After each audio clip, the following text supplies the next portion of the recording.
Have you been thinking about switching to an ultrawide? Then this video is for you.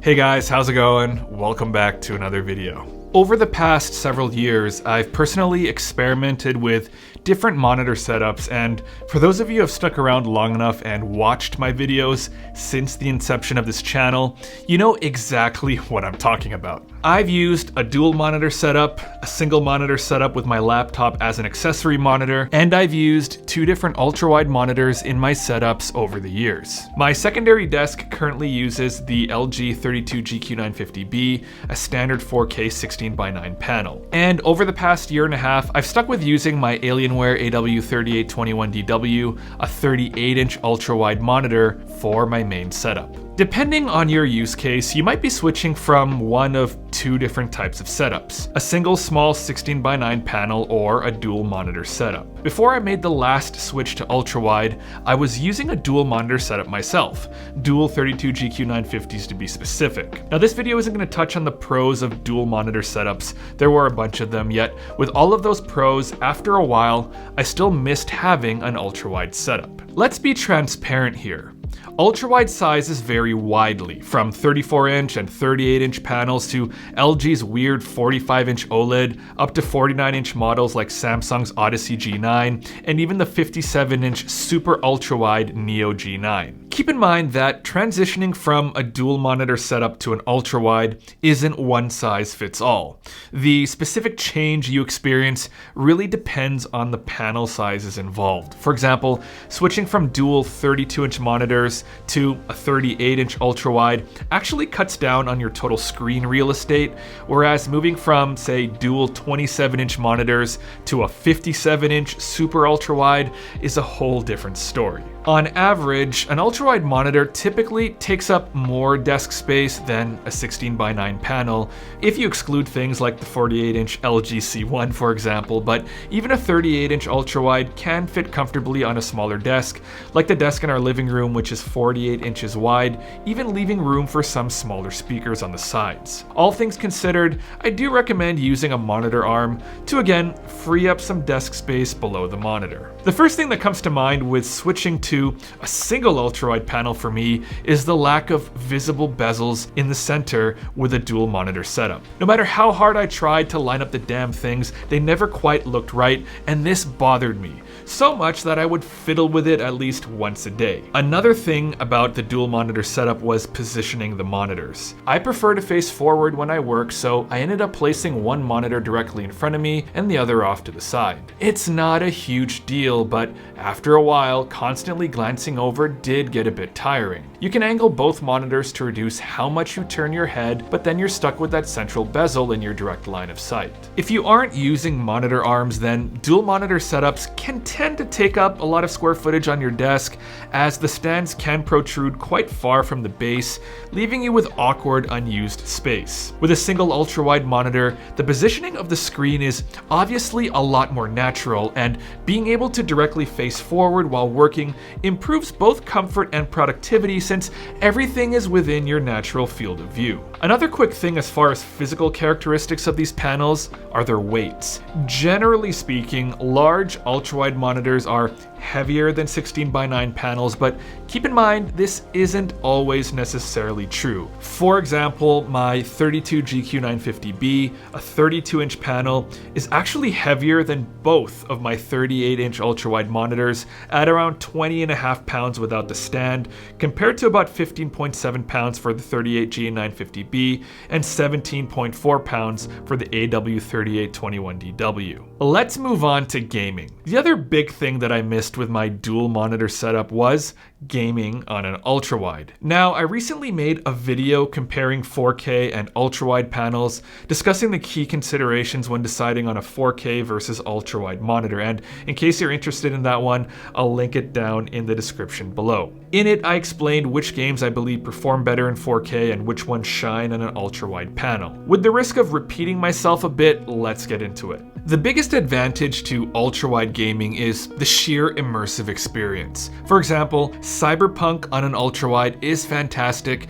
and wandering its neon-lit streets immerses you in the experience of being V. Games like Red Dead Redemption 2 can amaze you with some pretty amazing landscapes on an ultrawide. A large-scale shooter like Battlefield 5 on an ultrawide can give you more situational awareness, and even a game like Ori and the Blind Forest look incredible on an ultrawide monitor, immersing you in Nibel Forest and letting you see more of its beautiful landscapes. All that being said, because of the lower PPI of ultrawide monitors, some games can look less sharp or even washed out, and in some cases, a game may not even have ultrawide support whatsoever. Another thing to keep in mind is that ultrawide monitors are not great for console games, as console games are designed for 16:9 outputs. As far as productivity goes, ultrawide panels can offer you a lot of screen real estate to work with, but whether or not this is a pro, I think depends on the type of work that you do. For example, for things like scripting, photo editing, color grading, and general website reading, I'd honestly go with a 4K panel over an ultrawide for the sheer pixel density advantage and higher overall potential for better clarity and fine detail. However, if you do things like working with spreadsheets, video editing, and in my very specific case,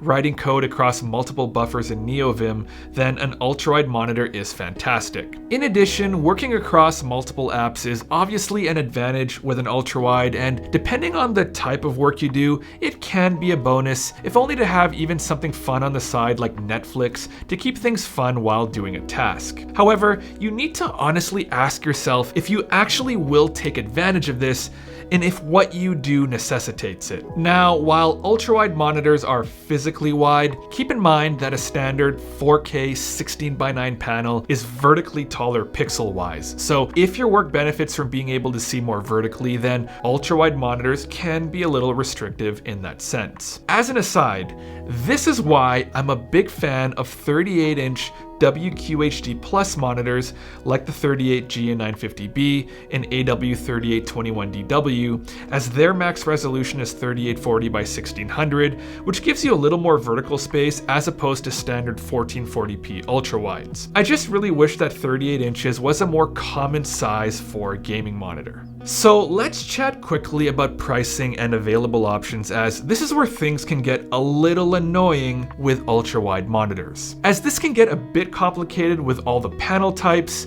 brands, and options. To illustrate my example in this case, I'm going to use IPS panels from LG, an extremely reputable brand and mainstay in the industry. This video isn't sponsored by LG or anything, but their panels are used a lot, not just by LG, but by several brands like Dell, Asus, and Sony. Now, let's first start by looking at two standard 16:9 panels from LG. First, looks like to be a decent work monitor, the LG 27UP850KW, a 27-inch 4K panel with a max refresh rate of 60 Hz and goes for around 500 Canadian dollars or roughly $350 US. Now, if you decided you wanted to do more gaming, for example, and move up to the LG 32G810SAW, what is it with these panel names? A 32-inch 4K panel with a max refresh rate of 144 Hz and a maximum response time of 1 millisecond, plus USB-C connectivity and a monitor that's part of LG's premium Ultra Gear lineup. The price increases to around $999 Canadian or around $699 USD. That's about a $350 to $500 jump depending on the currency, which feels reasonable considering what you're gaining. Let's contrast that with ultrawide monitors. For general work use, you could get something like the LG 34WN750B, a 34-inch 1440p monitor with a max refresh rate of 75 Hz and a maximum response time of around 5 milliseconds, all for around 650 Canadian dollars or about $450 US. Now, if you decided in this case that you wanted a larger ultrawide gaming monitor, like you did with the 16:9 panel upgrade, first of all, there aren't aren't a lot of options to choose from with IPS. In fact, LG only has one 38-inch gaming monitor, the LG 38GN950B, a QHD Plus panel with a max resolution of 3840 by 1600, a max refresh rate of 144 Hz, and a maximum response time of 1 millisecond. This monitor, however, is now discontinued and last retailed for around 2,100 Canadian dollars or around $1,450 US.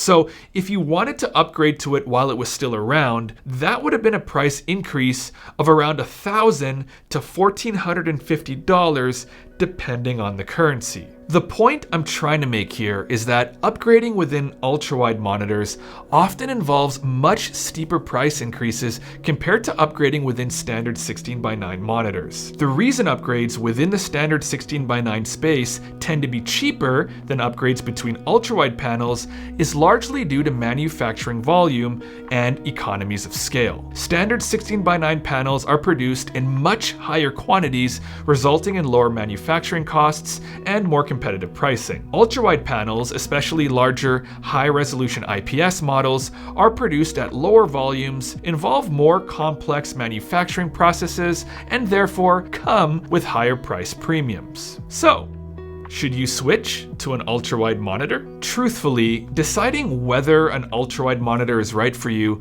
ultimately comes down to your personal workflow, preferences, and how you plan to use the extra screen space. If you spend most of your time gaming, particularly in immersive titles like cyberpunk, racing games, or open world RPGs, the ultrawide experience genuinely provides something unique that's hard to replicate on traditional displays. It also significantly improves multitasking for certain types of professional work, such as programming, video editing, or having multiple windows open side by side, all without the interruption of bezels. On the other hand, ultrawide monitors aren't perfect for every scenario. If you do detailed creative work like photo editing, color grading, or precise design tasks, the higher pixel density and resolution of a quality 4K panel can still offer a better experience. Additionally, price can be a barrier. Premium ultrawide monitors, especially those with high refresh rates and faster response times, tend to be considerably more expensive than their 16:9 counterparts.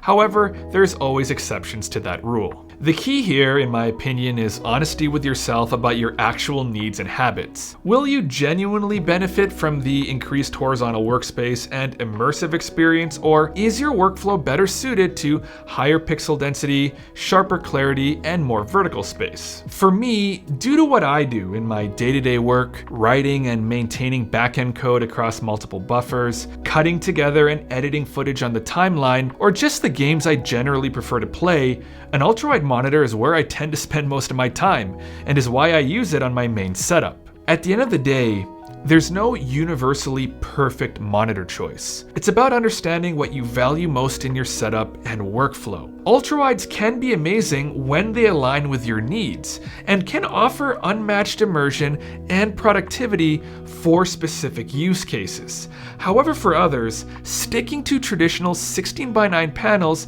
can make more sense, both practically and financially. Hopefully, this video has helped you figure out which direction you should go when planning your next monitor upgrade. That's about all I have for this one, guys. If you're still here, please make sure to drop me an ultrawide down below, just so I can give you a like for sticking around until the end of the video. Also, please make sure to drop me a comment down below with your thoughts and experiences with ultrawide monitors. I'd love to hear your opinions on them. If you like this video, please remember to hit that like button, and please consider subscribing and hitting that bell icon so you know when I release new videos. Doing all of those things truly helps me out in growing this small channel. I've got more tech, desk setup, and gaming content planned as usual, so please stay tuned for that. As always, thank you very much for watching, and I'll catch you in the next one. See ya.